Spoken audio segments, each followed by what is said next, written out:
جمع بارون میزیده بود قلابه سر دارو ابراهیم نبی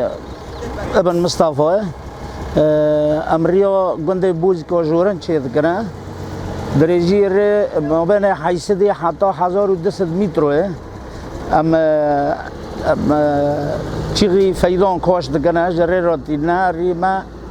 پانی خواه 6 مترونه ارتفاع وانجی 25 حتی 35 دکوه که جنه هی زیاده تره ویا ریا یکه دوی مرحله دا امنها چید کنه ولاتیان پر ایشک جره دادی باطاق هبون کور دره دا پر بون مثلا عربا که تاکسی بو نکن بو بگشتا مال خواه امنها واریان چید کنه واریان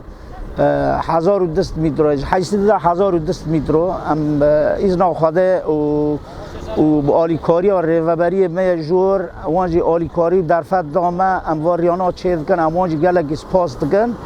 و پشتی وی ریه ام دارن ریه قچکه اوجی دور 800 متره ام دست ویجی دکن ویجی چید کن برنامه مجیزاته لپیش می پشتی قچکه ام دقادینن ام دادگرنا گنده توتانا که ریوانجی پر زحمتی و ایشک شاندن او ریاجی نه ما مستد چونه وی گندی نه نان داره وی گندی او گندات نانی خواه جخوان که دبه ما مسته خواه جی تنانه زاری خواه به عربه خواه تینا حمام که اما وی ریج چیکن او درجی وی ریجی دور 2 کیلو نیوانه ام و برنامجان حال پیش می و ام رخستان خواه و ریوبری خواه جوجی گیان سپاست کن در فردان ما هین ری مهنه ری می بره چی کرینه زودا چی بونه او ریانا جی مکرنه برنامج می ده برنامج ما ده هی ریا که ما هی تاشلوگ جورنده حتانی حمام که او یا جبوی زفته لازم هم حاضراتی وی بکن جبوی زفته دور 5 کیلومتره ما برای کری پروژه جی خواه پیش می ری میدن هنه تحت که جیرنده حتانی هیجی وریاجی ریا کافنا اوجی مریه ام که وانجی چه بکنه شفرا کنه و بقای و دیانته کنه و کردان پیچه کنه ایشک ہے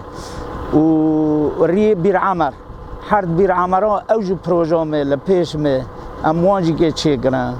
د پشت دیوان را که در فتح این مرحبه ام ری ولاقی و تلک وانجی چه کن اوانجی برای ری حاضرن ام که وانجی قش بکن و سری وان بتشکن دورغه بکن سبا ولاتی ایشک نبینن ام واتشتانا برنامه جل پیش می ام وانا خوازن ام وانا چه بکن